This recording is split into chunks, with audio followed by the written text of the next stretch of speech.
The Lost Art with Andrew Cox podcast. Marine Corps League and Till Valhalla Project Ambassador.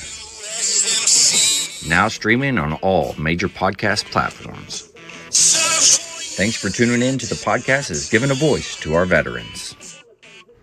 The Lost Art with Andrew Cox. Hello, my friends, and welcome back to the Lost Art Podcast, that podcast giving a voice to our veterans. I'm your host, Andrew Cox, and today we're having a veteran story. But before we get into the episode, are you enjoying the podcast? Make sure you go to the website. That's thelostart.podbean.com. Go check it out, see what we're all about, and if there's any way you can help support us in getting our veteran voices out for all to hear, it would be much appreciated. A big shout out to the Till Valhalla Project out there doing amazing things. If you don't know anything about that organization, go to their website. That's tillvalhallaproject.com. And as always, for those Marines out there, those FMF corpsmen and chaplains, there's a place for you once you get out. That's right. It's the Marine Corps League. Go check them out. Join the ranks. Let's make that organization bigger and better than what it is already. But you can go check them out at mcleague.org.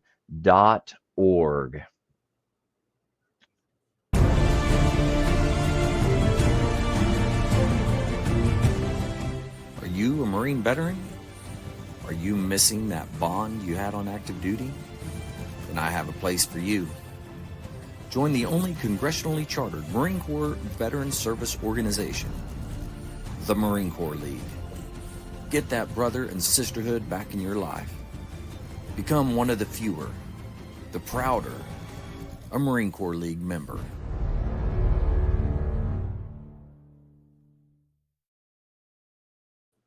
All right, I'm back here. We have got our special guest here today, Marine veteran Luke Florczak. How you doing, buddy? It's been a while. Doing great, AJ. I loved that intro, and some of those photos really brought back a lot of good memories. Yeah, for everybody out there, we did serve together, which was a good time. So some of those photos, I'm sure you recognized individuals in there, and who knows, you might have been in one or two of those photos. I have no idea. Maybe in the background of a couple, but the one with you and Pilar, that brought back a lot of good memories. Very nice, very nice. Well, hey man, welcome to the show. I'm glad you're here. You are out there doing some cool stuff, man. You are a candidate for the New York City Council. I see that on there. That's awesome. And that's how I reconnected with you. I saw you posted something that you were running for office, and I'm like, whoa, wow, yeah. Where'd that come from? So and we can get into that a little bit later, but let's start at the beginning for you. Where'd you grow up? What drew you into military service? So I grew up little suburb in Los Angeles called Valencia. It's northern LA. If anybody knows where Six Flags is, it's right across the street. That was actually my first job. I used to work carnival games at Six Flags. No kidding. Yeah. What got me into wanting to be in the military in the first place, the long story starts in 4th grade when my dad and I sat down to watch Band of Brothers. Oh, wow. That was my kind of introduction into what it really meant to volunteer and to what, whether or not you risked your life was irrelevant to the bigger picture. Right. And I remember, from that age thinking if I had any time in my life, any availability to serve like those guys did, then I should honor their service with my own. Now, of course, growing up and, going into high school and college, it had always been, I wanted to be in the Army Airborne, like those guys. My grandfather on my dad's side had been a Marine. He actually fought in Guadalcanal. Wow. But he died when I was about 1.5. So I never really knew him. I'd known of him and that he had been a Marine, but that was about it. And of course, growing up, you hear about, how tough the Marine Corps is, how, killer instinct and all that. So I knew it was tough. Going through college, and we might get into this a bit later, but I had always been a musician, playing piano since I was 4 years old, started writing music when I was 11. I knew about a year after that I wanted to be, writing music for the movies as a profession. Right. So went to college at a music conservatory. At the end of the music conservatory, I'm finishing school, starting to look for jobs, realizing that, there's not a ton of availability as a film composer, as a steady job right after college. Yeah. ISIS is getting big at the same time. And, we talked backstage a little bit. I distinctly remember seeing that image of them burning a pilot alive in a cage and thinking that that was wrong. And if I had the ability to go and say that that was wrong, that I should. And, with college ending, with needing to do something, I was like, this is the perfect opportunity to do that. So I started looking into, how do you be, how do you go into the Army Airborne? Right. And looking about it, figuring everything out, I'd start running around the campus, timing myself, being able to do, I think it was 1.5 miles. You're prepping for all the Army physical fitness stuff. Right. I had a girlfriend at the time whose mom actually pressed me. She goes, well, why do you've always wanted to do this. Why do you want to be in the Army?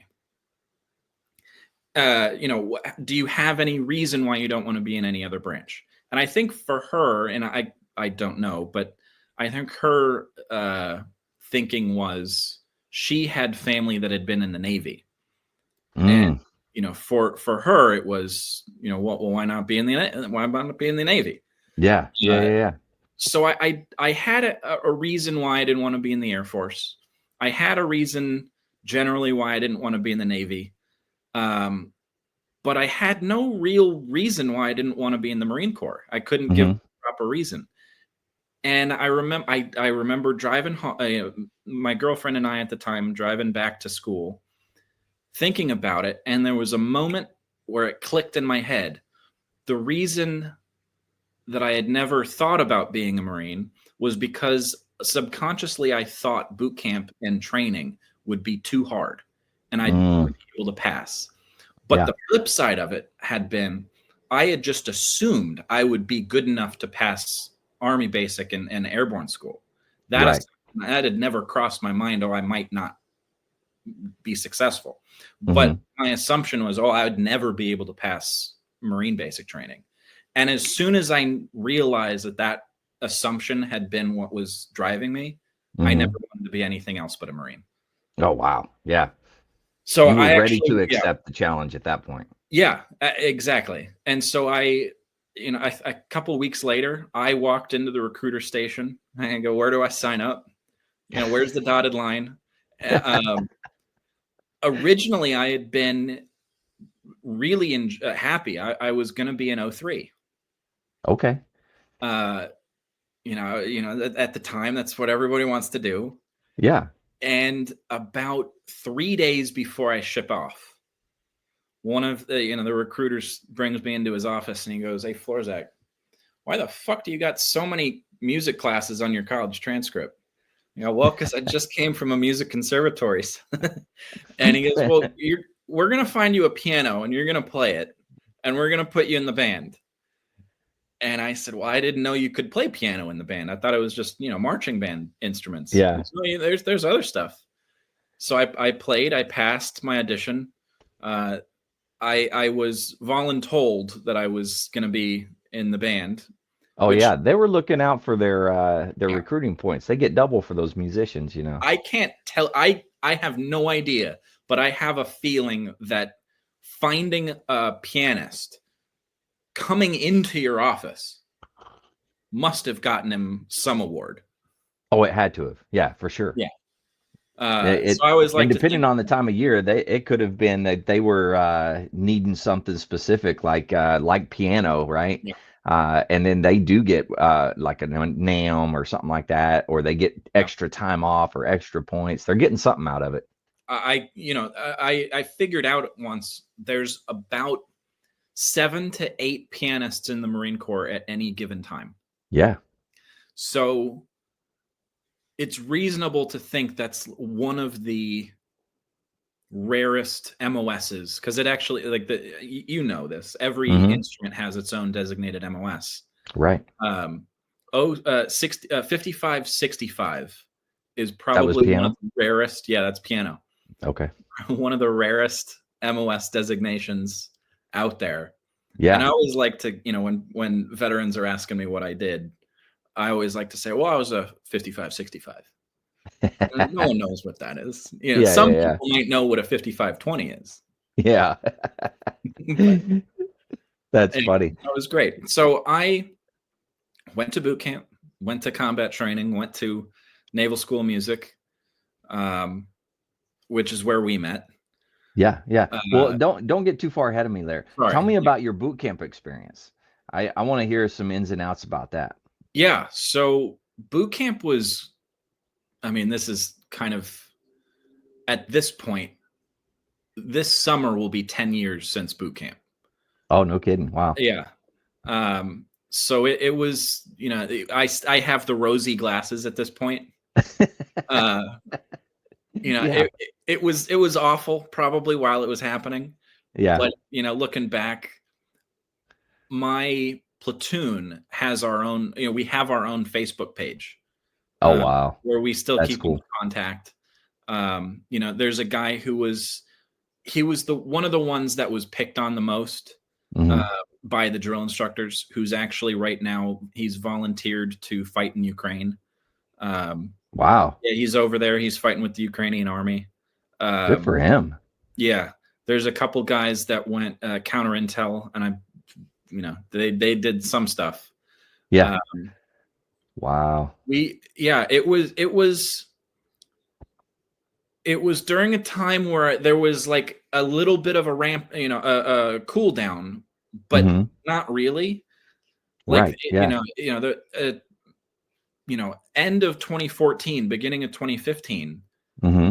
Mosul was still under occupation. Actually, Yeah. one of my rack mate in boot camp, we were the same rack mate all throughout basic training, mainly because we convinced our drill instructors that we were the two best rack makers. So Oh, they put nice. us in the very front Yeah.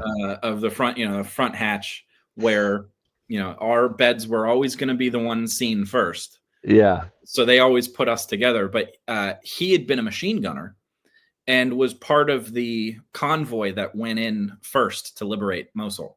Oh, no kidding. Wow. Yeah. And I always like to think, had I not been found out that I was a musician, I could have Hmm. been with him doing Yeah. that, which is, It's yeah, wild to think, right? opportunity missed, or, otherwise, Yeah. fate. But Very true. boot camp was interesting. Most of it was fine. There was an element where I did feel like I should have, well, I did hide that I was a bandsman. Hmm. I got the company high shooter. Nice. I think I scored a 338 out of 350. Wow. Yeah.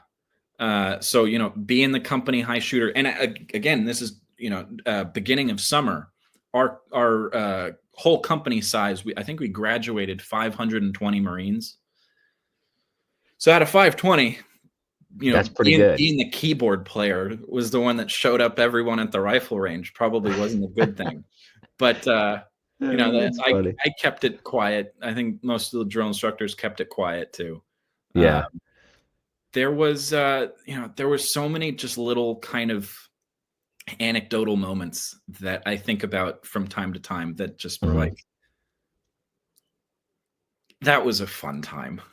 It was like, you're stressed out of your mind, but looking back, it's like, that was hilarious, or that Yeah. was just a way for, a senior platoon to blow off some steam to a junior platoon. So like, Yeah. there was one, so I went to MCRD San Diego. Uh-huh. I think they changed the format of how training works now, but again, back in my day, they had You can the say way they that now. would do it.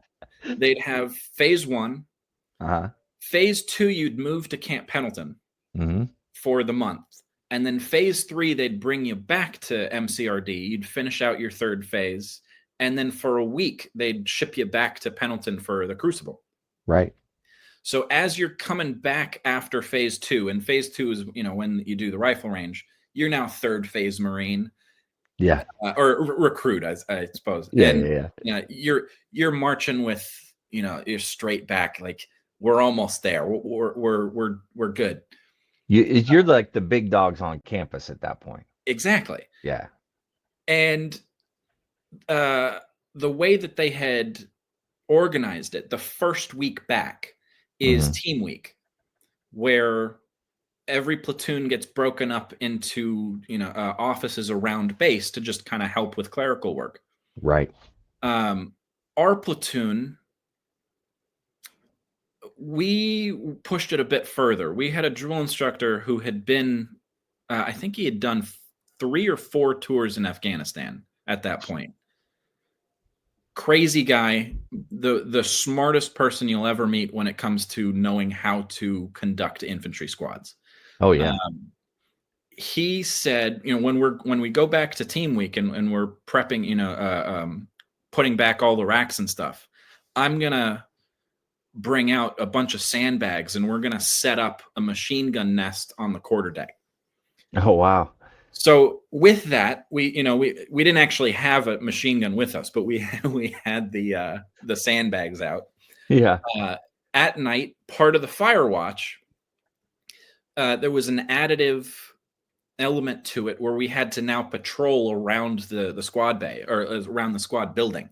Yeah. Well, where we were was right next door to a company that was just picking up. They had been there maybe 2 weeks. And so here we were, beginning of phase 3, we're hot shots coming in, and here's like a 2-week brand new platoon that doesn't know anything. They might have been marching in their skivvies for all we care. And there was me and another recruit. We got paired up to be the patrol that was walking around the whole building. I don't know what time it was, middle of the night. And we see this kid coming down in his skivvies, carrying a bunch of linen. He was probably told, go to the washroom, get it all cleaned up, come back. I don't know what was happening. But we had orders from our drill instructor: you must stop everyone you see. Yeah.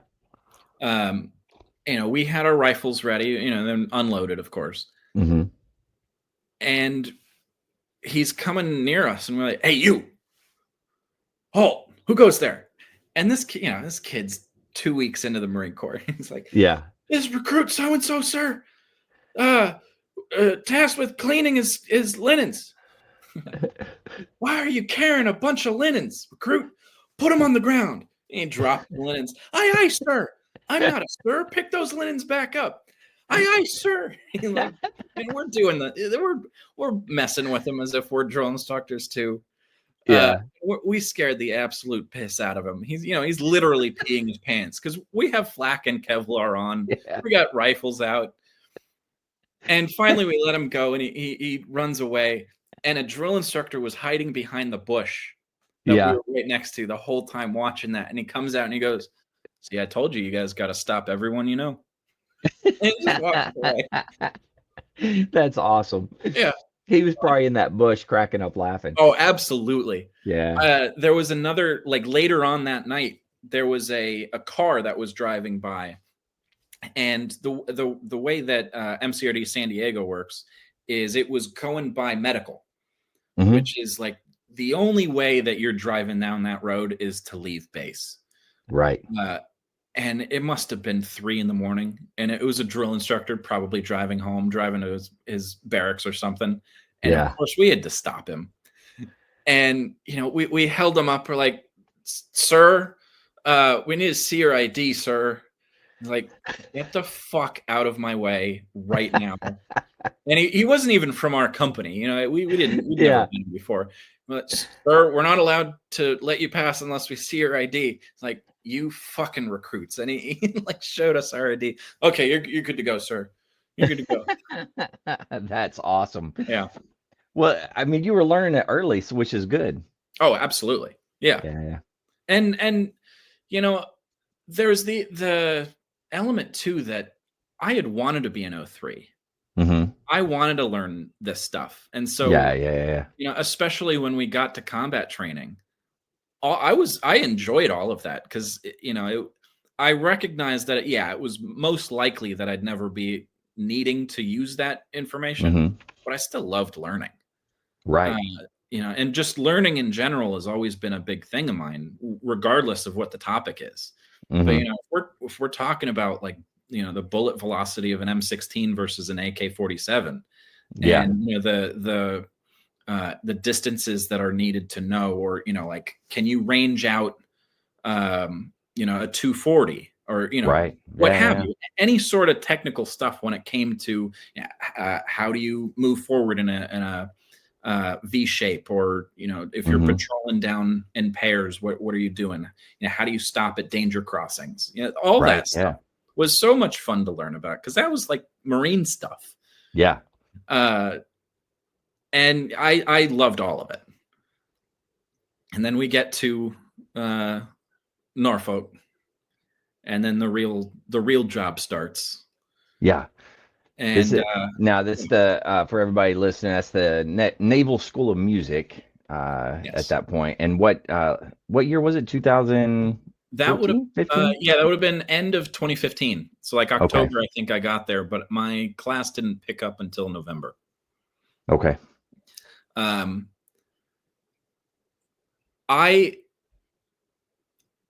I always felt I was in a very weird or unique position in that as a musician, I knew from about age 12 that I wanted to write music, Hmm. and sort of neglected the performance aspect of playing. Like, Right. obviously, I knew how to play. I'd been playing since I was 4. Hmm. Um, but the performance side of knowing about music and learning music Right. had been the side that not that didn't interest me, but the side that was less important to me. Right.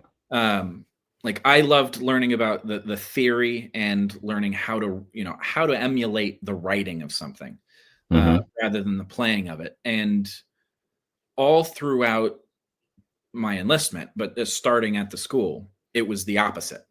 Yeah. Um, the other challenging thing had been basically since the start of me learning music, it had Hmm. been orchestral music. It had Oh yeah. been, at my music conservatory, I learned how to orchestrate like Tchaikovsky, or Right. analyzing large orchestral works, or small, chamber music, but that genre. Hmm. Which I'd is a never huge change. Right.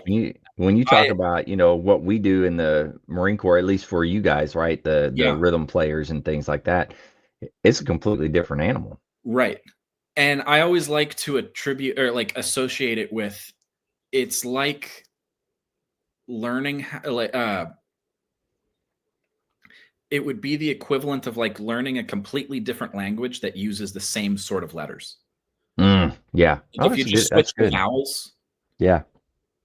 um like you can visualize and you can see all the words. All the words look the same, but the Hmm. meanings of the words are different. Right. Um and that was a big challenge for me, especially at the school, because you have Hmm. to pass the school. Yeah. Um, and kind of like learning to breathe different, Hmm. learning to uh, just start back up on the performance side Right. uh, was tough. But I passed. Yeah. I got Well, that's out. the important part. Yeah. Um, I do remember it was very interesting because, especially on the rhythm side, there was a big collection of teachers that there was never anyone in the middle. They either completely understood where I was coming from and tried to help, or they Hmm. couldn't understand why I was there and had no time for me. Uh, Yeah. and I think that's why in my situation, there was a lot of like disagreements with teachers above me about like how to approach how to teach me. Which I understand it was tough. I think, kind of looking back, one of my best teachers that I ever had was the pianist that I actually took over for at my first duty station. Okay. Who Because was he that? had this, it was Devin Penner. Oh, okay. Yeah. Fantastic pianist. He had this insight, which I don't know why no one at the school had ever thought about. Because of my interest primarily with writing, he said, well, why don't you just start writing licks? Like listen to, like Bill Evans, or listen to Oscar Peterson, whoever you like listening to jazz-wise. Yeah. And like transcribe their licks, write it out, or just make up your own. Right. And we'll come back and every few days or so, and I'll help you out. Like, oh, why don't you change this about the lick, or why don't you like if you bring it up, or you add this to it and that, which I think really opened my eyes to really enjoying playing jazz more. Right. Now the rock band side and the popular music side of playing, that was a little more easy, just because with the group you're with, there's not a ton of times where the piano part has a bunch of crazy stuff to do. Other than maybe changing instrument or changing patches and stuff like that. Right. Yeah. But all that's pretty straightforward that you can figure out while practicing.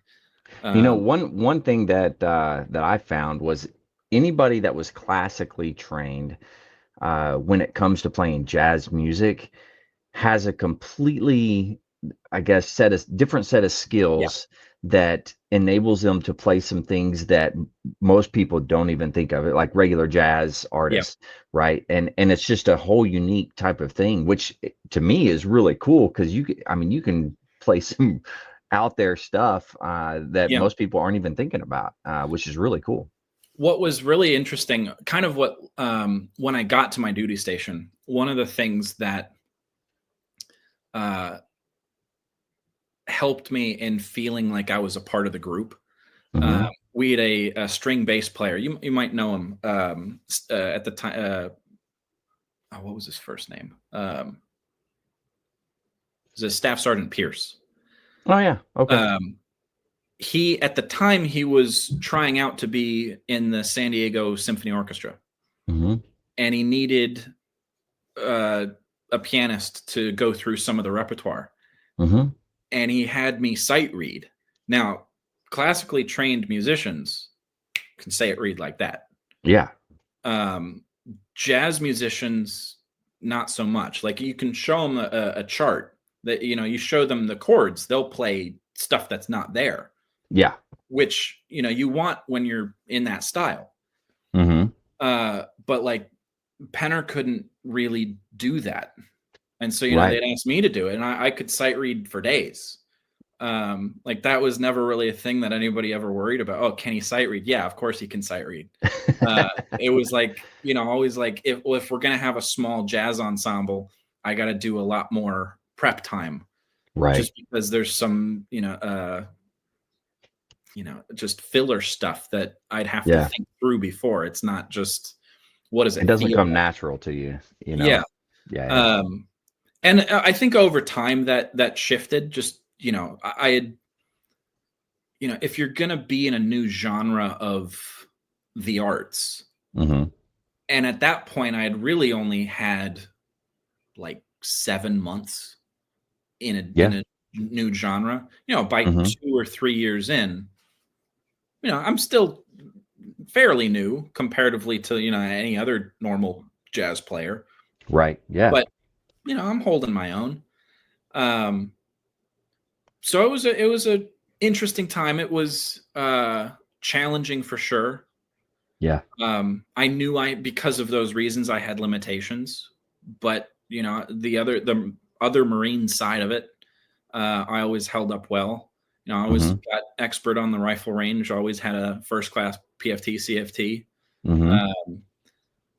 Yeah, it's just, learning a different genre of music was the challenge. Yeah, absolutely.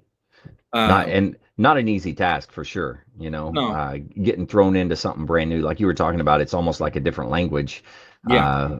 So I mean, it's not easy. And me, like I went to college, and and I'm very good at reading music, like marching music and things like that. Yeah. But you throw me on a drum set, doing jazz stuff, that was a completely different Right. experience for me. I didn't understand it, and I never really listened to the music to understand it, which is another big one. Yeah, the thing that and it's actually really interesting because I feel like I've gotten better at playing the jazz stuff after I got out. And I think some of it had to do with the stress of needing it to be right at that moment was gone. And I could just kind of sit back and like, I could hum or like whistle a solo kind of just like as something's happening, like driving down the street. Because nothing, there's no worry about it. And that's what you need in jazz. You need the laid back, like if you mess up, it's fine because that's part of what I was trying to do. You're always a half step away from the right note. Doesn't matter. Exactly. It was just unfortunate that like, the rigidness of being a Marine doesn't necessarily play well with, the looseness of needing to play jazz well. Yeah. It's almost like a clash of two completely different cultures. Yeah. And it's, I don't know, it's unique in, at least for musicians, right? And it's just weird, man. And you're right, the Marine Corps is very strict, very rigid, and and then all of a sudden, hey, play this jazz, and you're like, hey, yeah, this is different. I will say I think this issue has dissipated as time has gone on. In like 2015, 2016 time frame, there seemed to be an issue. I don't think anyone could have ever predicted this, where in 2001, when all of the war in Afghanistan and Iraq started, right, you have kids who had just graduated high school, eager to join. They may have had some high school band experience. Right. Get put into the Marine band.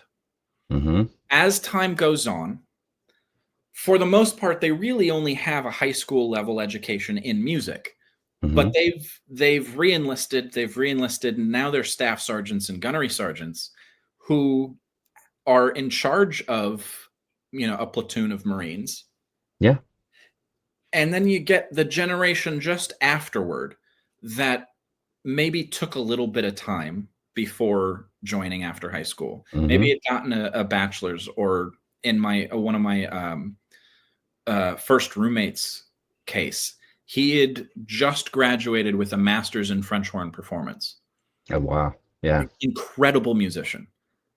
But here he is, a PFC in a Marine band. Yeah. Getting conducted by a gunnery sergeant with a high school level education in music. Oh, now, yeah. When the conductor messes up and the PFC goes, hey, Gunny, I think you would get a better sound out of us if you did it this way. Yeah. It's taken as a PFC telling a Gunny, hey, you're wrong. Yeah. Yeah. And it just was one of those, moments in history, or like just the way that it worked, that just happened. Like there's no malice in like making it backwards. It's just how it ended up being. But there were a lot of people that were in senior or staff positions that ended up being like that. Yeah. I was in that position for the most part. Like I went to college for a year and a half and stuff, but I didn't have like right. I wasn't great. But you're not the kind of person that takes it personally. Right. Yeah. That was what I was going to say is you have to know, like as a leader, you're not going to be good at everything, and you Right. have to know that there are individuals that are better at things, whether they're younger or junior rank or however you want to look at it. You got to say, hey, you know what, you're talking about, so I'm going to listen to you, as long as you're not being an asshole to me. Yeah. That's a different type of thing. But if you're honestly trying to help me, why not listen? Why not, it's Right. somebody that is better educated in something than I am. The downside was we didn't have a good mix of that. Yeah. My first like 3 years at my duty station. Yeah. So it was very unfortunate. There was also an element in the rhythm side where the first maybe year and a half that I was there, it was excellent. Mm-hmm. The level of musicianship in that rock band and in the jazz band was, I think, as good as you could ever get it. Yeah. We had Penner, who was, basically a jazz prodigy. Yeah. We had Borowski, who was he'd had a master's in guitar jazz performance. Mm-hmm. Quarterman, who was a great Yeah. singer-songwriter. Mm-hmm. And we were cooking. It was good. Yeah.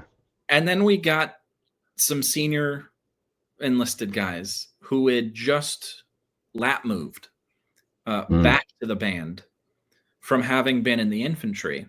Yeah. They had started their career in the band, Mm-hmm. moved to infantry, and then came back. Right. But they had been there so long, they had skipped, I think it was 3 ranks. Oh, wow. As an That's infantry, a lot. right? I think they had left as a sergeant, and they were now coming back into the band as a gunny. Yeah. Where it was the same sort of thing, where like you're not really at the same level, but now you're in charge of 6 guys, and that need, I think, of like proving yourself, or like, no, I do belong here. I am supposed to be leading you guys, takes over. Yeah. And it's just a bad environment. Yeah. To the point where like at maybe the last like 4 to 5 months of my enlistment, I was really wondering if I was actually good at music. Really? Wow. Yeah.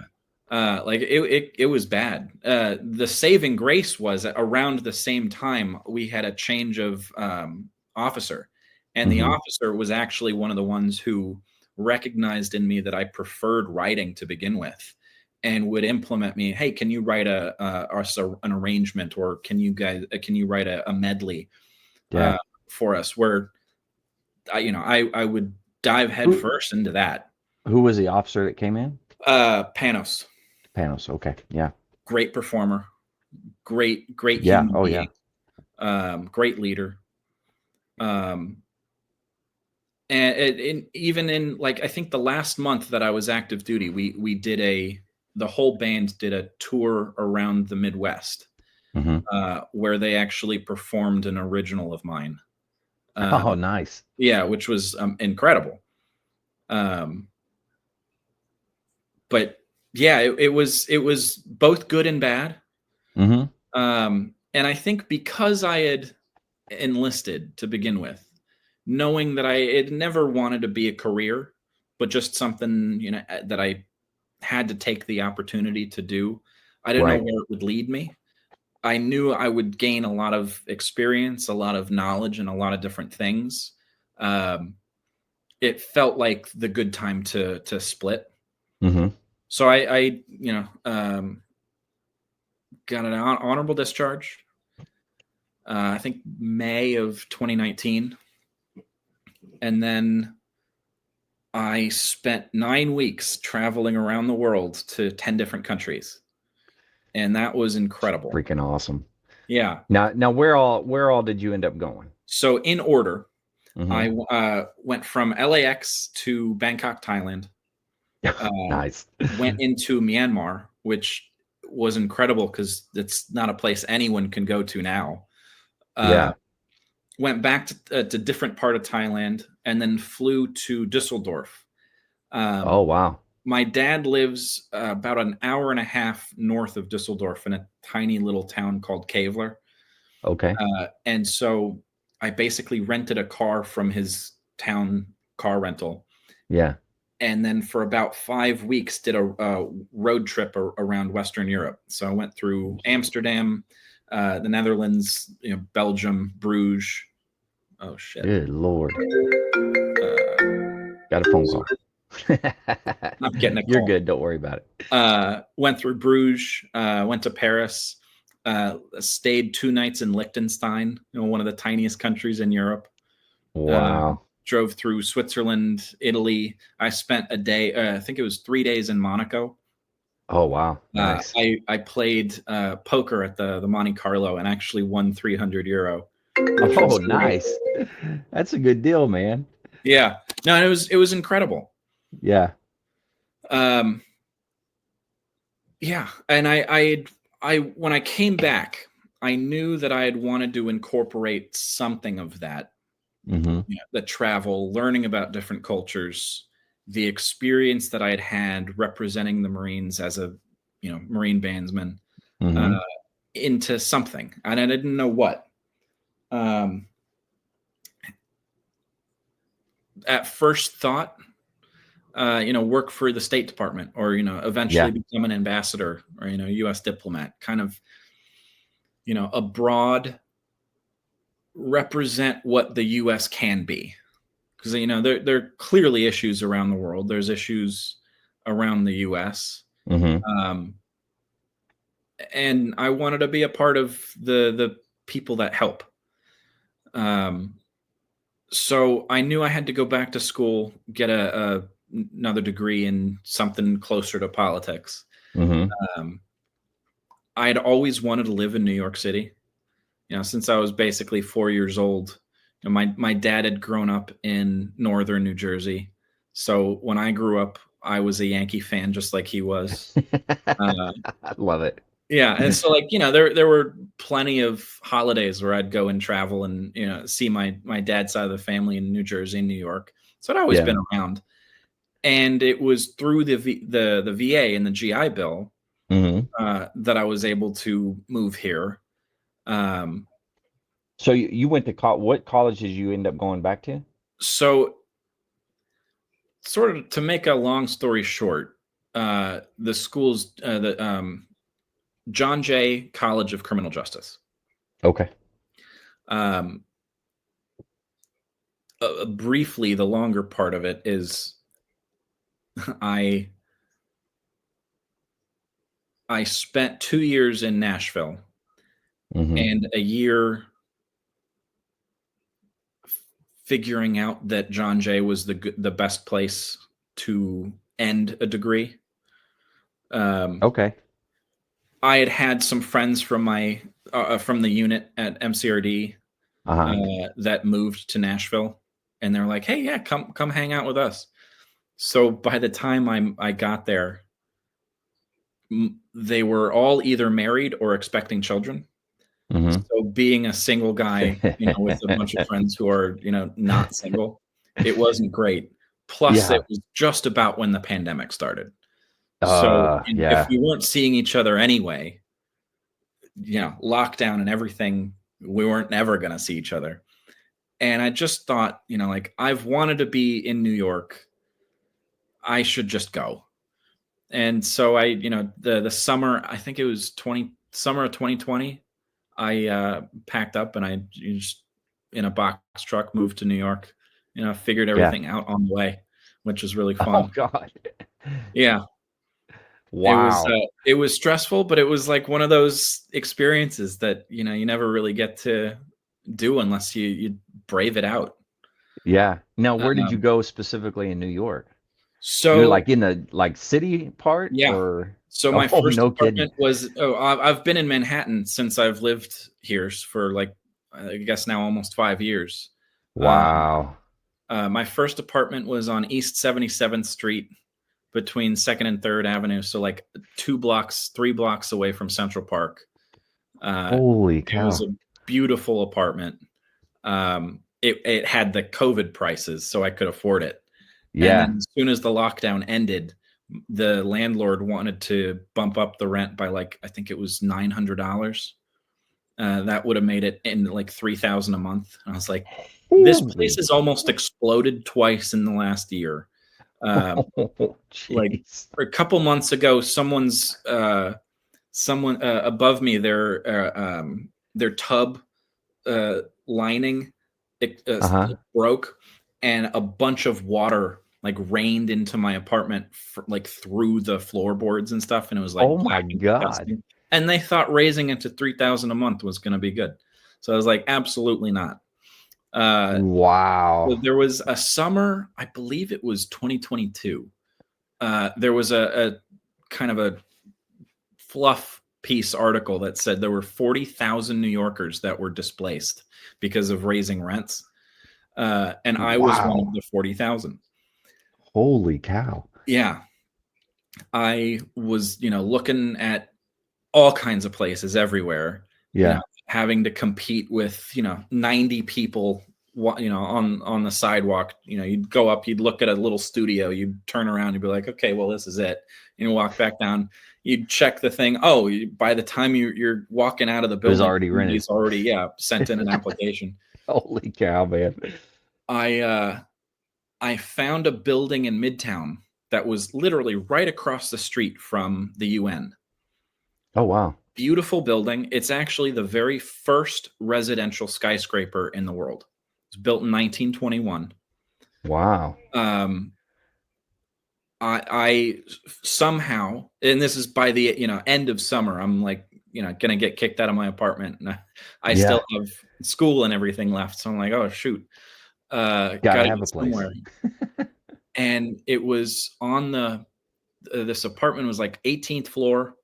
Yeah. Overlooked the East River, had a beautiful view. Somehow I was only competing with one couple. So I got down to the lobby, put on a hotspot and sent in the application before I'd even left the building. Walked down the street, and I get a call from the broker. Hey, you're number 2 in line. Oh, wow. How did they send that in before I did? Who knows? But I loved this building. Yeah. Great neighborhood. There's a park right outside. It's super quiet for it being Midtown. Yeah.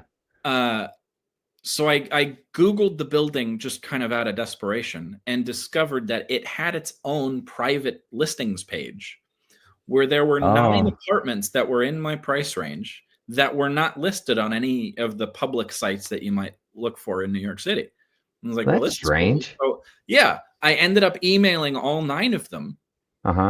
Only to find out at the last 9th one that these were all going to the same one woman's email address.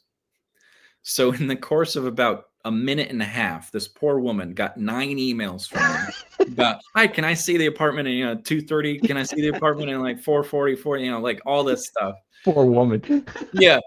And then the following morning, she calls me and she goes, hi, I know you wanted to look at all of these apartments. I wanted you to know there's a woman that I represent, and her tenant is breaking her lease at the end of the month.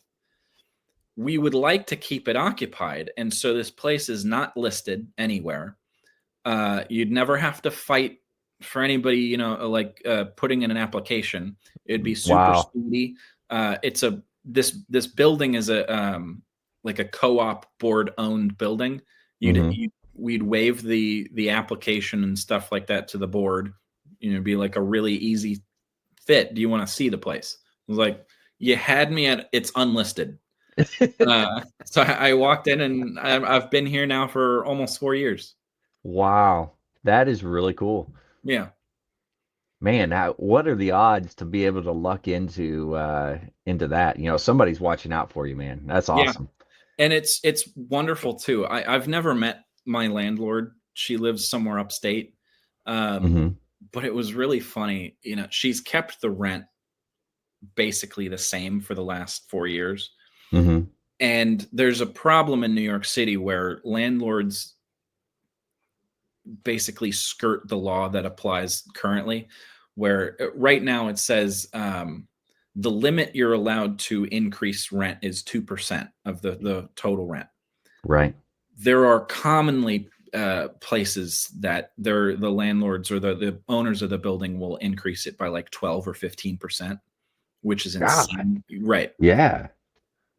So I've been at my rent for about 3 years. And last July, I got an email from my landlord. Hi, I know we're going to be renewing your lease. Is it okay if I raise the rent? Inflation and everything has been really tough. I said, yeah. Well, what were you thinking? She goes, would it be okay if we raised it by $20? $20? $20. Okay. Yeah. I said, you sure you don't want to like $25? Yeah. No. She's a gem though. I love her. That's awesome. Well, it sounds like you're in the right place, man. Yeah. That's great. Holy cow. Yeah. And So okay, so yeah. you've been in New York now for what, 4 years you said? July will be a full 5 years. Okay. 2020 And to now. yeah. Now, we were talking earlier, you had written a book. Yes. Uh I actually handed my copies to someone else on my floor actually, so I don't have them to show. oh, that's okay. I'll just send me a link. I'll post it up so people can go check it out. Sure. But talk to me about that process. Like when did you start writing and Yeah. kind of talk me through it? Right at the beginning of the pandemic, Mhm. like 2 weeks into the lockdown, I had a friend of mine who lived at the time I was still in Nashville, Mhm. who lived down the street from me. She said, I don't know what's going on, but I'm just feeling really depressed. And I had the idea, I had, the past summer had spent this amazing adventure traveling around the world. I had all these incredible adventures that I had. Right. Had the thought, why don't I write a fictional story about a fictional person who goes around to the places that I went to, and maybe a couple of things that I did, he gets himself doing, make Mhm. it a coherent plot, and handwrite chapter by chapter, and each chapter send it in the mail for her to open and have mail to read. Yeah. So I started this story kind of very loosely inspired by the first part of my travels. Wrote the first 3 chapters, or like in that span of time, Hand nothing. wrote. Yeah, Hand wrote it. hand wrote Wow. it, and mailed them. And I really liked where the story was going. Uh-huh. At that point, it was just like the inciting incident for the the actual plot hadn't really happened yet, but I had a thought of what it could be. Mhm. And I called her and I said, how do you like where this is going? It's been fun to do this. And she goes, oh, I haven't actually opened any of these letters yet. Yeah. And so I said, oh, well, Uh, okay, well, I'm gonna not do that anymore. And she's like, okay. But I really liked how, what this might be. yeah. So I ended up writing, I typed it out. I ended up writing what I thought would be a coherent story, Mhm. using some of the places that I had been to. Right. Some of the things that I had done are incorporated in it, but in a creative way where, for example, I spent about 5 days in Phuket, Thailand, Mhm. which is an island off the coast. Actually, if anybody watches this season of White Lotus, the island that they're on, like in the main Yeah. season, that's where I was. Oh, no Uh, kidding. Wow. yeah. So while I was there, I ended up, which actually this little story in of itself was an amazing just anecdote of just traveling by yourself anyway. Mhm. I had picked Phuket, Thailand because it had great scuba experiences. Okay. I had always wanted to go scuba diving. I'd never been before, but I knew that this place you could go. I also knew, kind of researching this area, that around June 1st to June 5th, the tides around the area change in a way that makes it dangerous for scuba diving. So they stop for about 3 months. Wow. It just the way that I had to schedule the planning of the trip. I was getting to Phuket around June 2nd. So right around when the tides are changing. Oh no. So the Okay. first full day that I'm there, I go talk to like a tourist kiosk person, just to see, what would be the possibility. How do I go get scuba diving?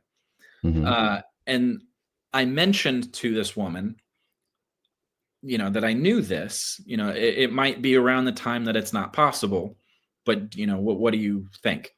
She goes, let me call our guy that we usually use and see what's going on. So she calls him, puts him on speakerphone, and she says, like, I have a guy here who's wanting to go scuba diving. Do you have any boats or charters that are going out, today or tomorrow? Yeah. And he said, well, we have a class that's going out tomorrow morning, but they've been in the pool getting ready to be certified for the last 3 days. They're finally doing their final test tomorrow. Does he, has he ever been scuba diving before? Because if not, I don't really want to, have to teach him on the go while there's a class that's been paid for is doing the certification, which I understand. But I said, well, I mean, I know how to swim. I'm a Marine. Yeah. And over the phone, over speakerphone, he goes, oh, you're an American? I was like, yeah, I was in the Marine Corps. He goes, oh, U.S. Marines? I was like, yeah. Oh, that's fine. Yeah, give him all the details. He can come on board tomorrow. So I get picked up at my hotel at like 6:30 in the morning, get driven to the dock, and I find out that the scuba instructor, had been a German paratrooper who had fought with Marines in Afghanistan. And No all he wanted to kidding. do was just hang out with a Marine all day. Yeah. And so I got to go scuba diving with the class. I actually did better than they did.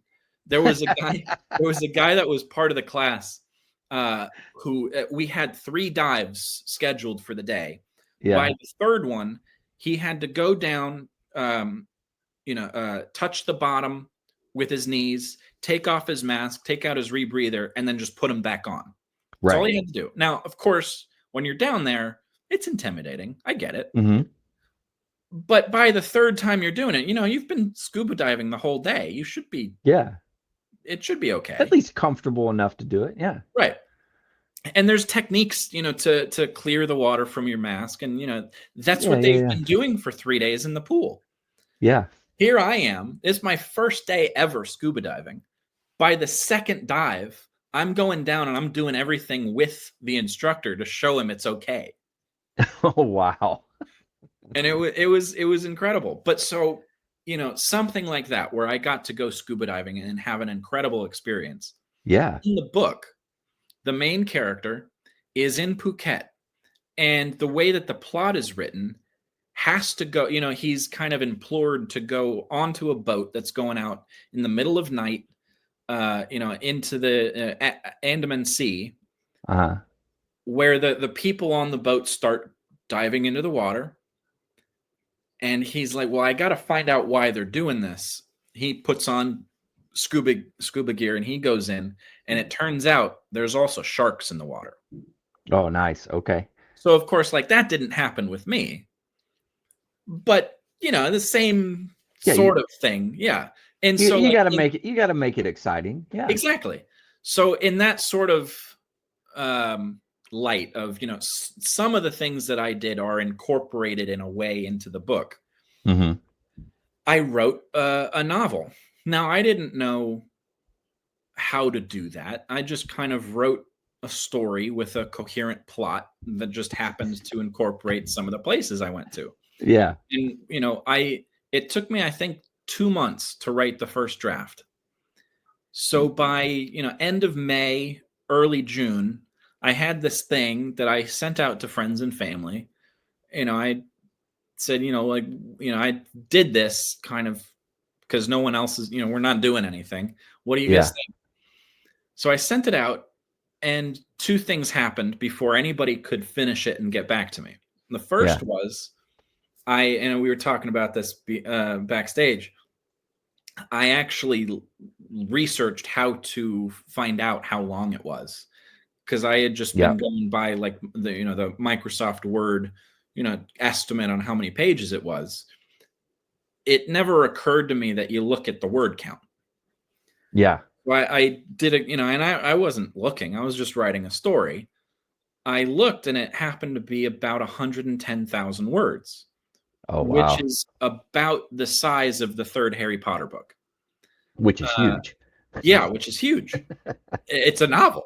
Yeah. And, without really trying, here I was, I just kind of shat out a novel. And the other thing that happened was I missed having the characters in my life.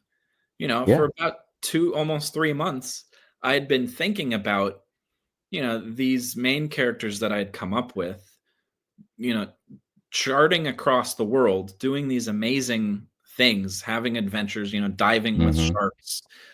There's a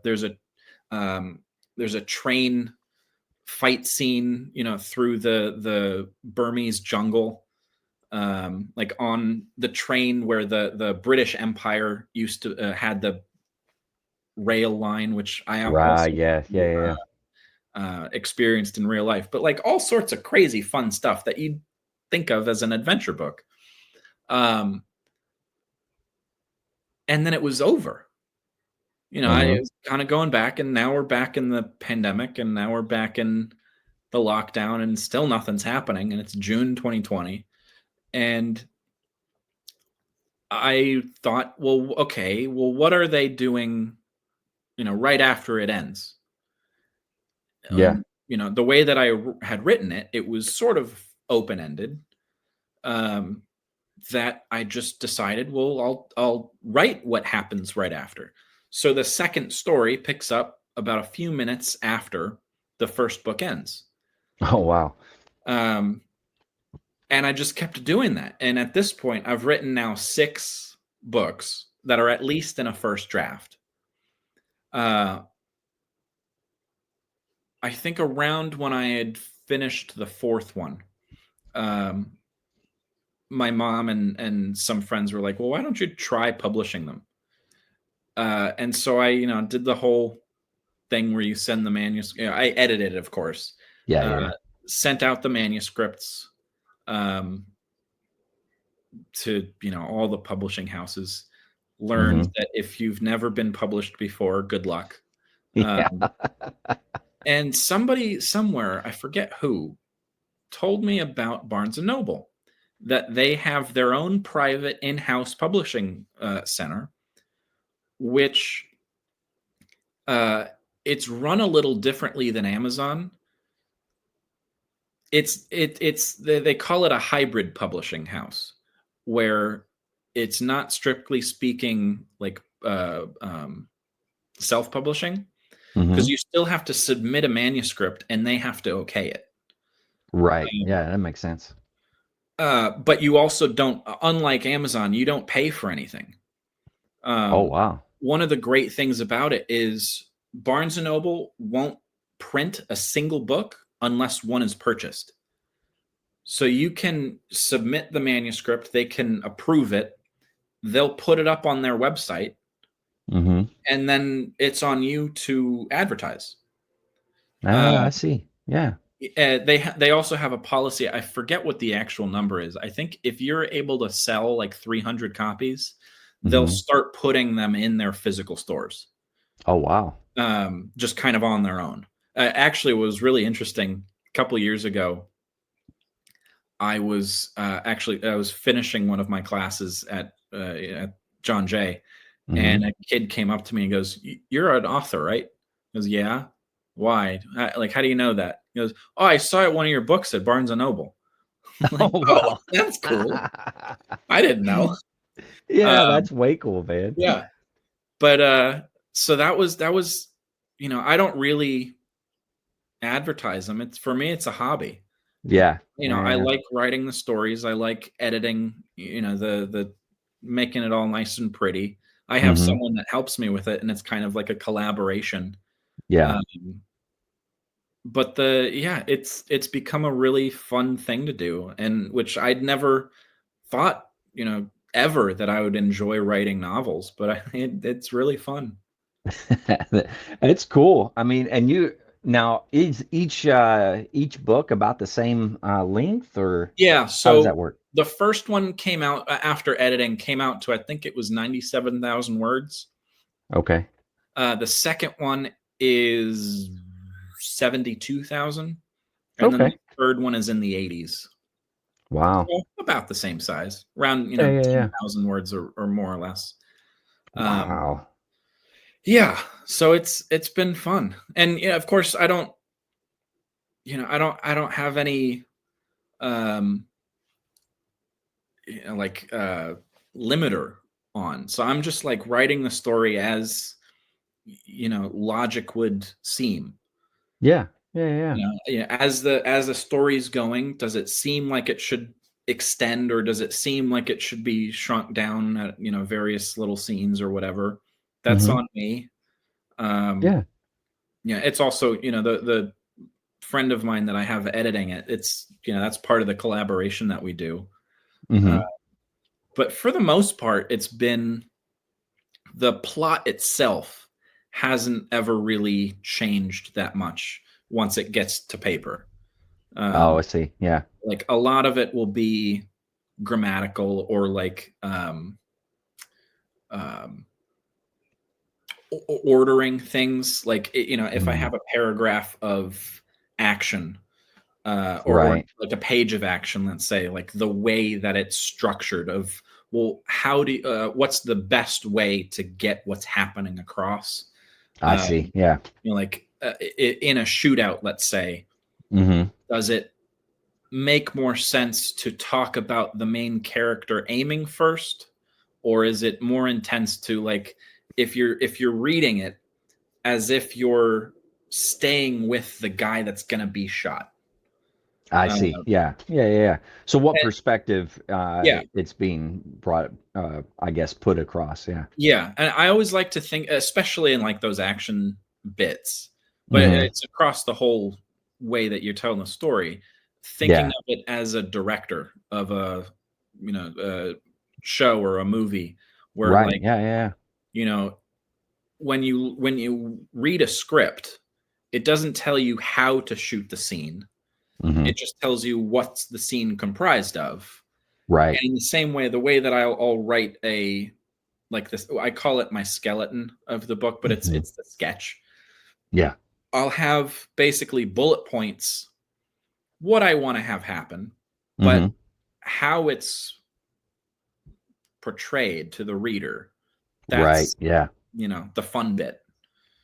I mean, it's Wow. all fun, but yeah, Yeah. Well, I gotta be honest. Like, now I've written that small book that you said yeah, you looked at, but yeah, uh, and that was a compilation of stories that I wrote for a newspaper back home, right? yeah. So I just took them all, put them together, and made a small book. And I gotta be honest, mine is not near like yours. My It my doesn't book is actually, very though. small, so I can see it is not an easy task to write a book. No. So to be able to now you have six, manuscripts at least. They haven't all Yeah. been published, but man, that's amazing. I mean, Yeah, it's it one takes a of certain type of individual to be able to sit down and just tell a story and type it out as you're going. yeah, It's pretty awesome. for me, it's you're right, but I also am the kind of person where, like, I shrug off any sort of praise. Uh, like, largely, it was in the background. I would finish Yeah. homework, master's stuff or whatever, and I'd have 4 hours until midnight to just like watch TV or something, or especially during the pandemic, we weren't having school. Yeah. That first semester, and then kind of into that fall semester of 2020, like teachers didn't know what to do. Like Zoom still wasn't really known how to be a That's thing. true. Yeah, And so, yeah. I had a whole bunch of time to just do nothing. And instead of doing Yeah. nothing, I wanted to, do something new. Yeah. And then once I had done that first book, or I guess at that time it was just the first story, I didn't Yeah. know what it was going to be. It was just fun doing it. Hmm. It was the making it an actual thing that I think, uh, at least the way that I see it, was the work. Yeah. Because it's not work, you're just thinking up fun things that your friends would do. Yeah. Yeah. Like, Yeah. oh, how cool would it be if you traveled to the Caribbean and you volunteered yourself onto a sailboat crew during a sailboat race around the Caribbean? Yeah. Yeah. Like, how Yeah. cool would that be? And I just wrote a story about adventures like that. Yeah. Yeah. Yeah. But it again takes a certain type of individual to even come up with ideas like that, to Yeah, have the imagination and then to have the drive to be able to just sit down and, because there's a lot of people that can tell stories. yeah, Uh, Now sitting down and writing those stories out is a completely different thing, that's true. I think nowadays it's probably a little easier for some people because you can record it and you have the what is it, voice to text and all Yeah, that type of stuff. So you could really just tell your story and have it written down, yeah. uh if I guess if you did it that way, I but don't. yeah. I do. uh Other than it being on a computer, I do it the old-fashioned way. yeah, I mean, you started out with your hand writing it Yeah. on a piece of paper. That's I incredible I in did itself. get like 3 chapters in and go, I should check and see what, Yeah, if yeah. this is, worth it. But I think you some know of that aspect of, it takes, X, Y, and Z kind of person to do that, I hmm think comes from the Marines. yeah. Uh, you know, wholeheartedly. Nobody becomes a Marine just for the hell of it. They hmm do it for the challenge, or for any other sorts of reasons. But there is that element of like, I want yeah to be what that means. And for me, the it wasn't ever a challenge of I want to write a book. It was, not there was nothing to do, and I wanted to write a fictional account of something, and it just yeah happened to be this. Um, that's really cool. yeah, I like it, man. but So it's been a lot of fun. so you've got 3 books published currently. Yeah, so I have 2 that are in that kind of adventure world. hmm There's a third one that's coming out probably at the end of this summer. okay. But there's a short story that I had published about a year and a half ago, um, which is totally separate. It's its own thing. Okay. I kind of wanted, at the time when I was first starting to write this short story, I had just finished the first 3 adventure books. hmm And at that point, I knew that I really liked doing this. Um, but I was also very concerned that if I liked doing this, what does that mean? And am I only able to actually only write these books? Can I uh do anything else? right, yeah. And so I wanted to do something totally different, give myself parameters, gave myself a deadline. Um, Oh, dang. yeah. And I, at the very start of this, of the short story, tried to piece together a bunch of parameters that would have been just drastically different hmm from what I had been doing. And again, right. by finishing the third, like, first draft of a book, none of them had been published yet. So at this point, it was just a hobby of writing stories. Right, yeah. Um, so I gave myself the premise. It's going to be historical fiction. Uh, Okay. I had an idea of how I wanted it to start and how I wanted it to end. It could only be at max 25,000 words. Oh, wow. Um, Okay. and I was also going to give myself the challenge that I'd write at least 1,000 words a night. Oh, dang. I didn't Yeah. know where the story would take itself. I actually also didn't even write a sketch for it. I knew how I wanted it to start. I knew how I wanted it to end. I knew none of the middle part. And just every night I would write about 1,000 to 1,200 words, and that would be it for the night. And I would have the next day to think about, well, what am I going to do tonight? And then write 1,000 words that night. Wow. Which was a really fun challenge. Yeah. One of the other kind of this part wasn't really a challenge, but it was more sort of like a fun game for me, where thinking about, okay, well, how do I want the story to go? Uh-huh. I wanted it to be more character focused than the adventure books had been, because it had been more story and more kind of what are these people doing, and I wanted it to be more about the reader with the character and that dynamic. Right. And so I had this thought, I guess more of a challenge actually, where the main character, the first thing that you discover about him while you're reading is that he's done something despicable. And at the time, I didn't know what it was, but I wanted, despite that, for some reason, you still want to root for him. Okay. How do you, what are the dynamics to, how do you craft that kind of thing? Yeah. And I always think of it as sort of a cop-out. I don't think I did that great of a job coming up with a unique solution to that criteria. Yeah. But I ended up it being it's set in 1942 Austria. The main character is a Jewish man who has to, look out for his family. And the first thing that you meet of him, and this is within the first paragraph of the book, he has just finished murdering someone. Oh, dang. Okay. So part of the book is, well, why did he do it? Part of it is, how is he going to get away with it? Is he going to get away with it?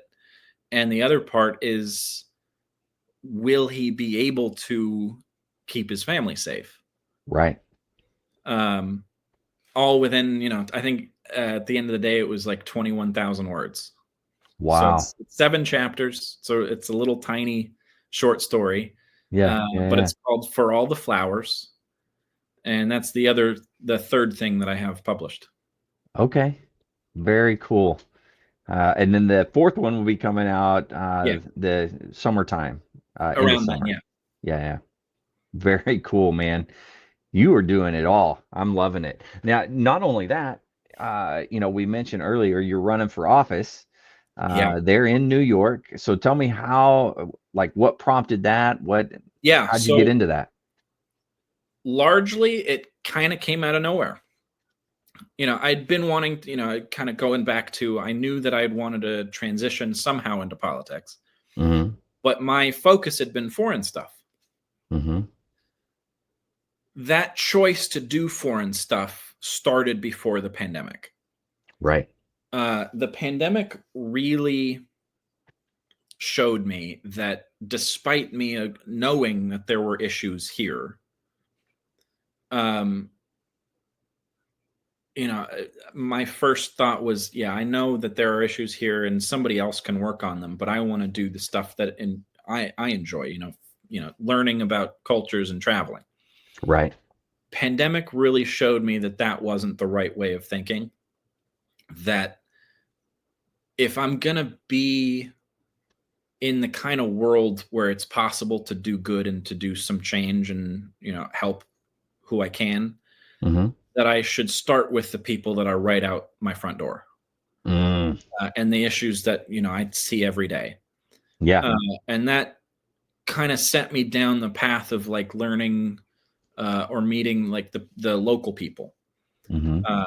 2 years ago, I interned for a city councilman who just kind of by coincidence happened to be my city councilman. He's the one, I live in his district.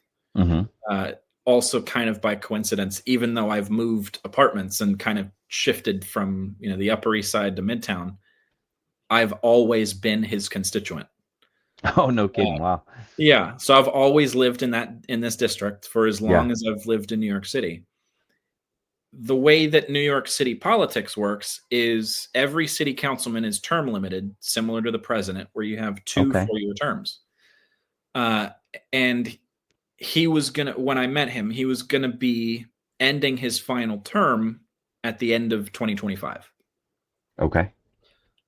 So, I met my city councilman, learned that he was gonna be stepping down. Last year, I also learned within the city council, that incorporates all of the 5 boroughs and, the 9.5 million people that live in New York City. Right. There are 51 city council districts. For the last 10 years, there's not been a single veteran in local office. No kidding. Despite there being 250,000 veterans that live in New York City, a city council committee specifically designated for veteran health and wellness, as well as a city funded department for helping with the VA and helping with veteran disabilities and services. So for a decade, there has not been any shared experience for veterans for helping other veterans. And when I pointed that out to a friend of mine, who I learned this at a committee hearing for veterans. One of my friends, actually, he's the corpsman who I think would be perfect to talk to us. He pulled me into the committee hearing and goes, I'm speaking at this. Would you like to come with me? So I was like, of course, I'm here for you. Afterward, and just hearing the number of questions of just like how bad it is that the people on this panel are with just not understanding veterans. Yeah. Afterward, we're walking out and I was like, what the fuck was that? And he was the one who told me, like, yeah, there's no veterans on that committee. There's also no veterans in the whole city council. And then I did my own research and found out that there hadn't been for 10 years. And I told him, well, that's a problem. And he goes, yeah, it is a problem. You should do something about it. And he was right, and so my solution to it, it's a problem that somebody should do something about. Is the same sort of mentality where, going back to college, seeing them burn a pilot alive, thinking if somebody's going to say that's wrong, then I should do something about it. It's the same sort of mentality. If no one, there's 250,000 veterans that live here. Somehow no one has decided or has had any sort of chance at being an elected official to help veterans. Then it's an obligation to run. Whether or not I win or not is irrelevant, but to run and to, bring some sort of spotlight to the fact that, in this district, the one that I'm running for houses the Manhattan VA hospital. Holy cow. Has some of the highest homeless veteran population in New York City. The other one is out in Queens. But, it's a no-brainer that some veterans should do it. Yeah. And at the time, early last year, it looked like no one was going to. And so who am I to say, oh, no, that's for someone else to do? I'm telling you, man, I'm loving it. Now, what is it that you need as far as running for the office? Like, how is that? How can we help you? I go back and forth. Obviously, the go-to answer is fundraising. Okay. But the thing about it is there's 2 aspects to this. First off, I'm just a normal guy. It shouldn't be that important. The fundraising aspect of campaigning. it should be, if you have a good, decent reason for running, that should be all that matters. You know, if Right. you Yeah. have to pay out of pocket for a couple of things, then you pay out of a pocket for a couple of things. Right. And I will, having run now. So kind of getting back to this, I started running just about a year ago. So I've been campaigning for about 12 months, and my election is in June. So at this point, I'm pretty set. Okay. Like, yeah, you know, everybody could always donate, but at the same time, there's another, in my race specifically, it's become one of the more widely talked about races. Okay. For a couple of reasons. One, I seem to be the only veteran still running for any office in New York City. That is crazy to me. Right. There's another aspect where one of my opponents has been an elected official before for about 20 years in the state of Missouri. Okay. So she spent 20 years as a state assemblywoman in Missouri. Mm-hmm. Then, according to her, fell in love with an Upper East Sider and is now running for New York City Council. She has raised almost $500,000, most of it coming from Missouri. Wow. Now, most people who live in the district and who are, you know, neighbors and friends and stuff, Mm-hmm. they're not big fans. And so one of my sort of unspoken aspects that I wanted to prove in running is that money isn't as important as people make it out to be. Mm-hmm. Because I'm fairly confident that I'll end up receiving more votes than she does. Mm-hmm. Even if we both, so they're, including myself, there are 6 people running. Okay. Including actually the daughter of the longest serving congresswoman in history, which is another reason why people are writing about this race. But this woman has raised the most money out of all of us and will probably get the least amount of votes. So that principle of kind of, you know, however much you can raise and how much you can spend basically guarantees you a win. Right. If I can beat her while raising far, far less, then we've proven that point. Mm-hmm. So in that aspect, like, yeah, donating is great. And that's the thing that helps elections, you know, and it really is crazy to see all of the random things that you have to pay for. Mm-hmm. You know, like printing flyers, printing stickers, the paying for the use of your website. Yeah. You know, and that's not even getting into if you have a staff or not. Mm-hmm. You know, you got to pay to have a campaign manager if you have one. I don't, but I decided not to save money. Yeah. You know, I had some idea of how to run a campaign. I knew kind of what I was looking for with my own thoughts. And I was like, well, I'll save about $48,000 by not paying somebody. Now, it's become a lot of work on my own. Yeah. But I imagine so. Yeah, I'm saving almost, you know, $50,000. Yeah. Which, you know, I don't have, but you know, that's where donations go. Yeah. There's a whole lot of just random stuff. Yeah. I think especially in New York City, just because there's so many people bunched together. Mm-hmm. You know, that, and you go to you know, it seems like every other block has like a neighborhood association where every single one of them has like a spring gala or a winter fundraiser or you know, something where if you're a candidate running for office to represent that area, it's smart of you to go.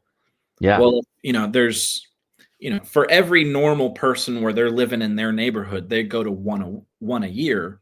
They're Hmm. only spending like $75 a year to go to Right. one of these events, But where if I you're have going to to go all to of like, them, yeah, I have to go to like 100 of these, and yeah, you got to pay like $100 per thing, yeah. which it absolutely can get expensive. Wow. I was at a thing yesterday, actually, but also at these things, again, because it's New York City, it's incredible.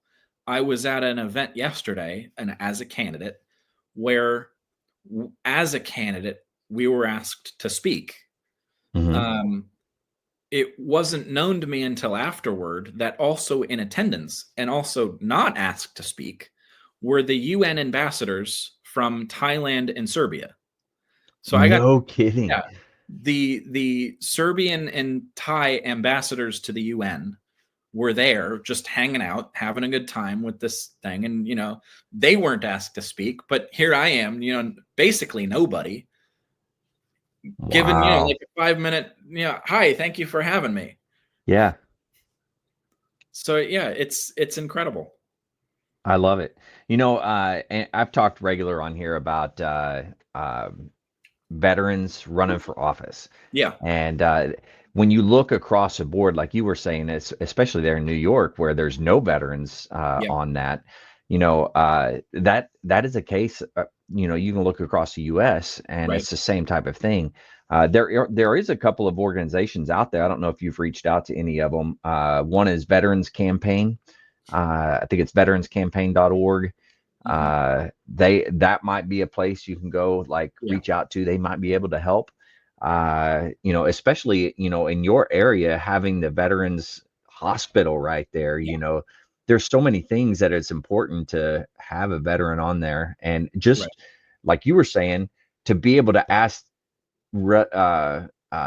questions that make sense for veterans. I'll If give you you if you're not a sort of veteran, you another don't example. know. Right.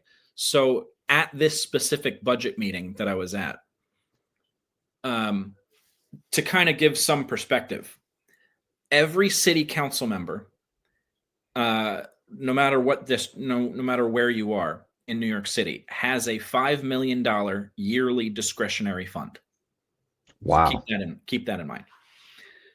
The commissioner of the Department of Veteran Services and the head of, I think it was the Bronx VA medical research team, were proposing to this committee, we need $60,000 to do a comprehensive medical research program to understand what explosions do to the brain. Hmm. And they listed out a whole set of, why this is important, Hmm. what this can lead to, including we'd be able to potentially reshape the design of the US military helmets to have better impact, uh, dissipation. Yeah. Or if there's a concussion, we'll be able to understand, based on how long ago it happened, how we can provide medical assistance. Hmm. If you were 10 feet away from a grenade impact 20 years ago, Right. we'll be able to have a better way of diagnosing that, or providing medical help from that, than if the same thing had happened 6 months ago. Hmm. Now, there are six city councilors on this panel, in this Hmm. committee. So when you think about it, it's $10,000 each from Yeah. their yearly discretionary fund.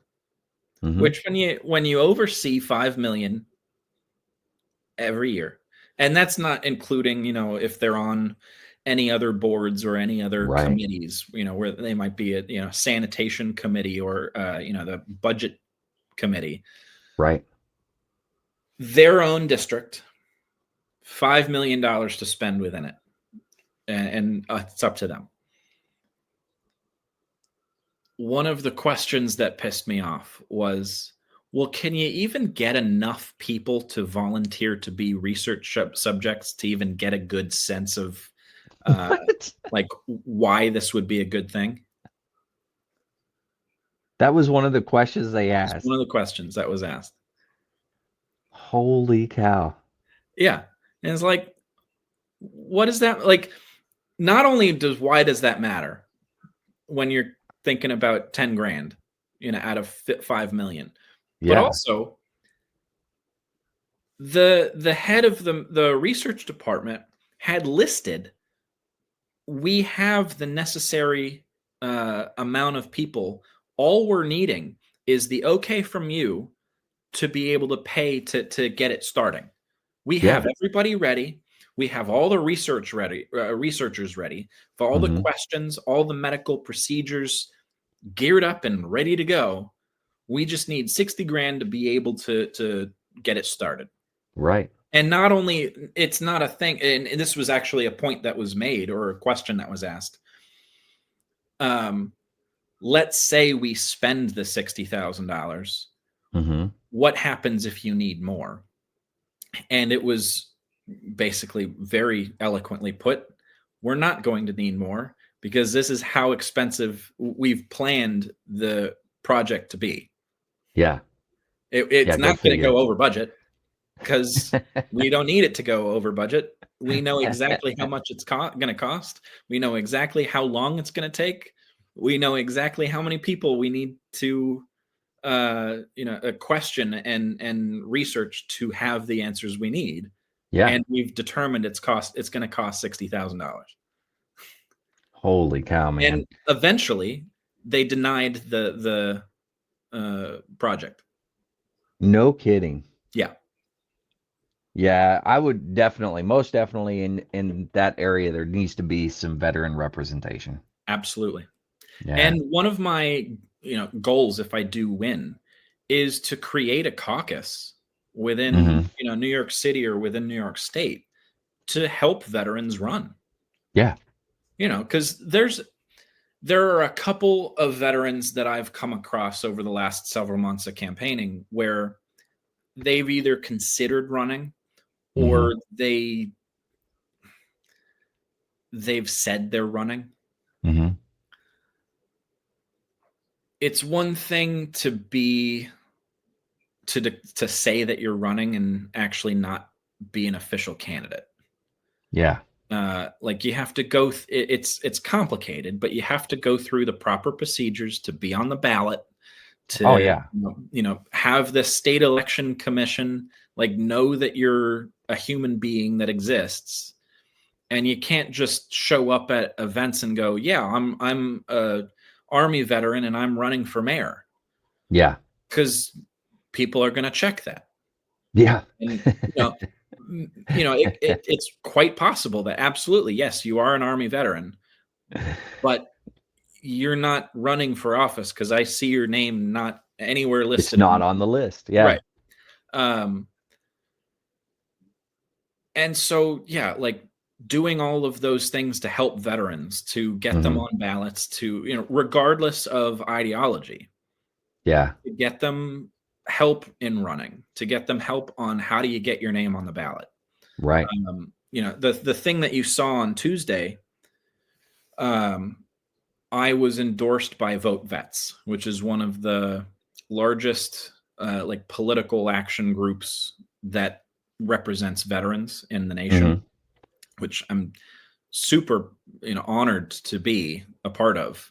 Yeah, absolutely. It's I think it just takes someone standing up and saying, look, here we are. Yeah. And it doesn't seem, you're right in that it's across the nation, but I just happen to be living in New York where it starts here. It starts at the local level. Yeah. Right. If we don't have veterans running for office at the local level, then, it's great that we can get, senators and things like that that have been veterans. That's wonderful. But if we're not representing at the local level, then the veterans at the local level are not going to benefit, Right. and they need the support. Right. And there's also that aspect of trust, it's understandable why, and this is a whole other issue, why nobody trusts, Congress or the Senate. But if you don't trust your local official, why are you ever going to trust anything that anyone says about, hey, I want to do some good? Yeah, absolutely. That's a Some good of point. that has to do with, like, I have to be able to get in there to prove that I am trustworthy. But I think being a Marine, coming from that background and trying as hard as I can to kind of live up to those core values, Right. that hopefully gives me some leg up. But I know it's going to be on me if I get in there to actually come through. Yeah. Man. Well, hey, real quick, Yeah. say what is the website, your website? What is it? lukeflorczak.nyc. lukeflorczak.nyc. Yeah. If you just look All at right. the name Yep. here, how you spell it. .nyc. .nyc. I got to write it down so I Yeah. can get it later. But No, I'll put that up on good the thing as well. It's good that no one else has my name, so no one else. One, no one knows how to spell it, but two, you don't have to fight over similar URLs. Yeah, it's much easier to come up with your website address and stuff. Yeah, for sure. Yeah. Okay. Well, shoot, man, if you're out there, freaking, you're in New York, make sure you vote. That's the other thing that you got to tell veterans: go out and vote. A lot of veterans, especially the longer they're in the military, the I guess the less they vote because they're not associated, they're not close by, so they don't do that. So this is important. Get out there and vote. I like it. Yeah, absolutely. And hopefully you can be proud of who you're voting for. Yeah. Absolutely. Well, shoot, man, you're out there doing it all. You are a good example of a veteran doing all that he can within his local area, and then also just being successful. Writing books, doing all kinds of stuff. I mean, you're doing great stuff, man. So I'm just fortunate enough to know you. The feeling is absolutely mutual, and I want to be able to help you guys. I want to help other veterans being able to come on here and tell their story. Absolutely. It's how you give back is not the right word, but like it's a tapestry of people who all have shared experiences, and just talking about them is the best thing to do. Yeah, absolutely. You were talking about having kind of a rocky start after you get out. One of my senior projects that I researched at John Jay was about, is there a time frame of the most likely time frame for veteran suicides? And it turns out there is. Oh wow. Between I think it's 8 months and 14 months post separation is like that red zone of, if it doesn't happen within then, it probably won't happen. But if it does, it's going to be then. No kidding.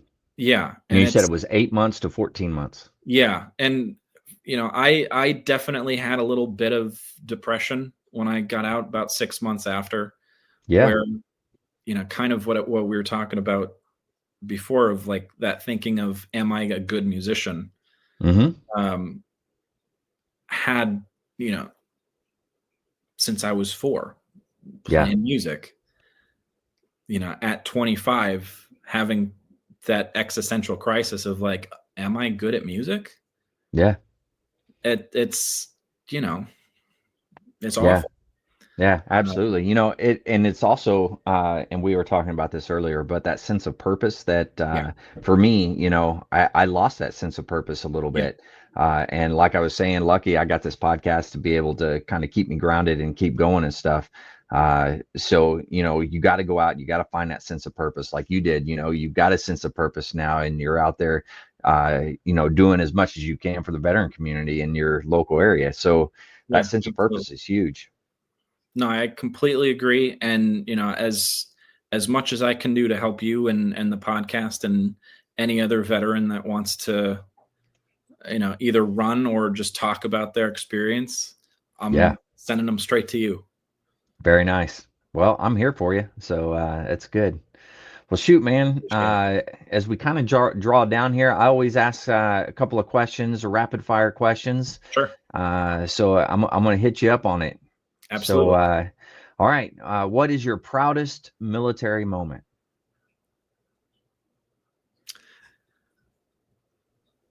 Huh.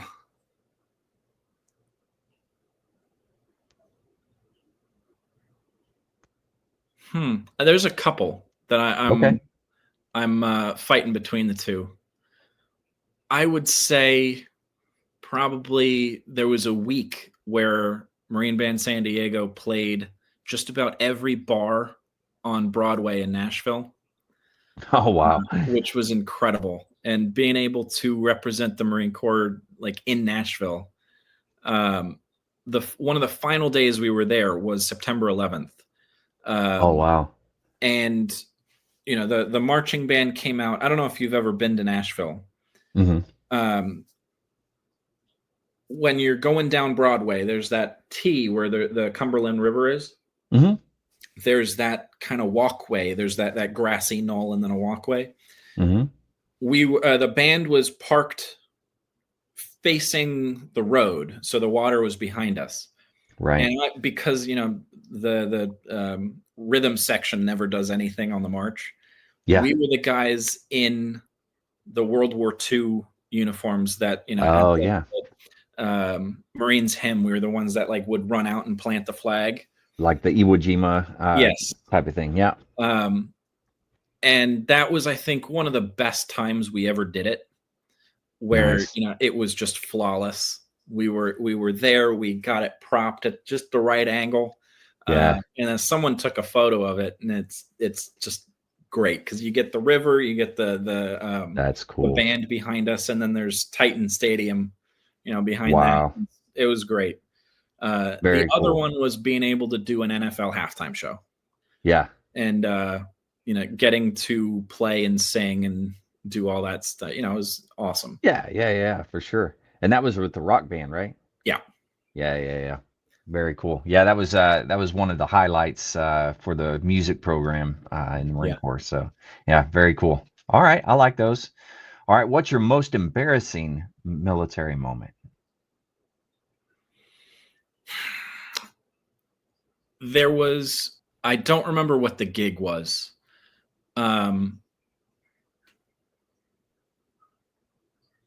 We were in dress blues, and we were in formation doing a uniform inspection prior to the gig. And I don't know how I missed an iron crease that shouldn't have been there on my trousers. Our platoon sergeant, Staff Sergeant Williams, saw it as as a platoon sergeant should. Right, exactly. And he chewed me out good, but it was absolutely warranted. Yeah. But it's the way that he said it. It's one of those things that'll stay with me forever. He said, everything else looked fine. I think it was just that one little seam. But he goes, there are Marines that are dead and buried in what you're wearing, so you wear it with fucking respect. Ooh, dang. Yeah. I mean, you're right. I should have caught it, and I should have done it better. You're right, and I'm sorry. And I, went upstairs and fixed it and came back down, and everything was fine. But I would say that was that puts it in perspective. Moments. Holy cow. Yeah. Dang. Yeah. All right. I like it.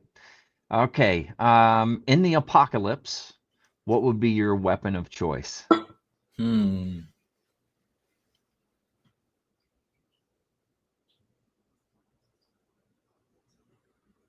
Now, is this zombies or like the world's going to end? I guess I'm going to have to be specific. You're the second person that's asked me this. I don't know. Like there's different answers for different I would things. say there is. Yeah. Now he came up with a incredible answer for it. But Well, let's say the zombie apocalypse. Let's go there. I have a feeling if it's zombies and it's like the typical zombies we know, Mm-hmm. something that's a 308.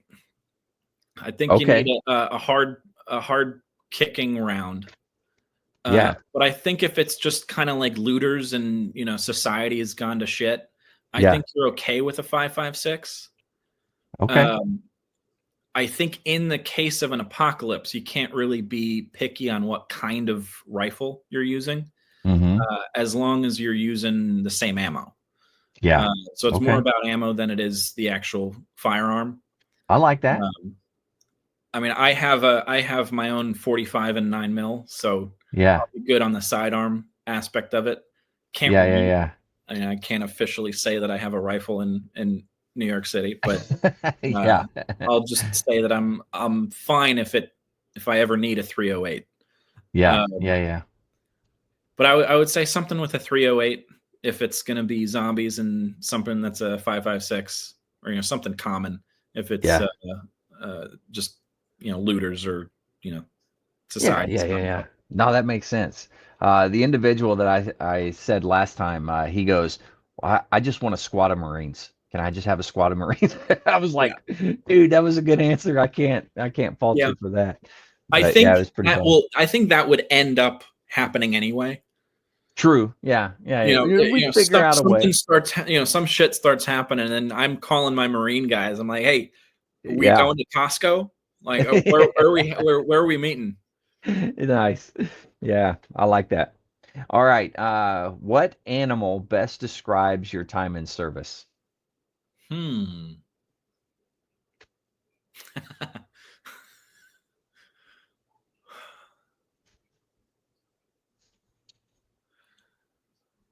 Oh man, I can't think of anything better than this, so I'm just gonna say peacock. Okay. That I've never heard that one. Okay. I And like it's it. we're showy. Yeah. We're uh we're there to impress, and when you can hear us coming, it's a peacock. I love it. That's good. All right. These next two should be fairly easy for you, but what branch of service has the sexiest uniform? Marine Corps. Yeah, okay. Yeah, it's always easy for us. No, yeah. And then of course, which branch of service is the best? Yeah, Marine Corps. Come on. Those are easy, man. Those are Oh, easy. absolutely. Yeah. Uh, all right. So, last question here. If you were to do it all over again, would you do it? Yes. And I'd do it the same sort of way. I Um, like it. at the very beginning of my enlistment, I regretted that I wasn't going to be an O3, Hmm. and sort of pushed back on it a little bit. But I think, being in the band had a lot more impact for my future than I think I would Hmm. have had I been an O3, or yeah, an O3. Yeah. Uh, of course, you never know what the future holds. So I can only say that looking back. Mm. But, I would have Yeah. being in the band was the right thing to do. Nice. All right. Well, hey, man, we're getting close to the end here. Yeah. So go ahead. I always leave it open for words of wisdom or anything else that you want to talk about that maybe we have missed that you want to bring up. I I guess in terms of just words of wisdom, if there's anybody that thinks that there's issues going on around you, it's not gonna be fixed by someone else. Mm. It's got to be you that does it. Um, all the better if someone else in the neighborhood or somebody else in your community also thinks that same way. That way you can be a team, and it's always better to be a team than doing it on your own. But you know I like that. the there's a phrase. Um, it was an Abraham Lincoln quote that I forget off the top of my head that goes, those that govern are the ones that show up. Mm. So you know, whether or not That's it's actual government or whether or not it's, your local, Marine Corps league, be the one that shows up. Yeah, I love it, man. That's awesome. Well, hey, thanks for coming on and doing this, Luke. Much appreciated. It's been a blast. It's been great catching up with you. Go out there and vote if you're in New York City, especially lukeflorczak.nyc.